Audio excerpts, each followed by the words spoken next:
Why are there so many of these? Make it stop! Hortensia Saga is a bold new concept called a medieval fantasy that takes place in the titular kingdom of Hortensia, where the territory of Camellia has begun a violent uprising against the king, led by a werewolf that I don't think most people are aware is a werewolf in the story, and just think a werewolf attacked simultaneously with Camellia but not cooperatively.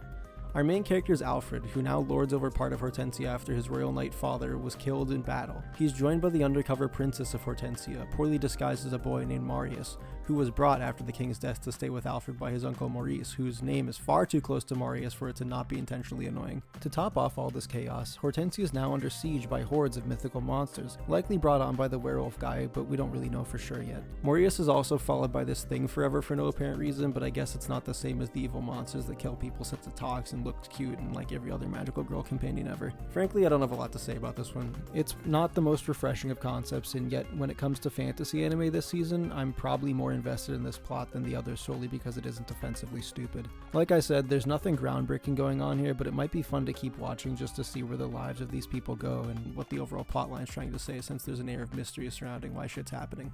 The second episode is basically them going into a cave to fight shape-shifting monsters that take the form of your worst fear. I suppose this means if I walked in on it, it would take the form of a giant floppy cock heading straight for my rectum, because I would hate that. Regardless, it's kind of a fun little adventure, and I don't think I'd mind if a decent chunk of the show was just stuff like that. I think this series' biggest problem is that it feels like watching a typical RPG game a little too much. This is mostly because the dialogue sounds like a bunch of questline paragraphs you would probably skip in favor of just playing the game instead. It kind of just makes me want to go play a video game. There's dialogue like Alfred asking his uncle to train him immediately so that he can be stronger, like a tutorial level. There's this big kind of early game boss guy, Roy, who says shit like, "So you do have some spine after all," during the fight while he uses his special bow that you might have a chance of dropping. They're tipped off about the side quest to kill the cave monsters by scared townsfolk. I don't know if this is entirely to the show's detriment. It's even a little funny at times, but game dialogue like this is notorious for filling space rather than provoking interest. I don't know how the fuck Alfred doesn't realize this is a girl though, Jesus Christ.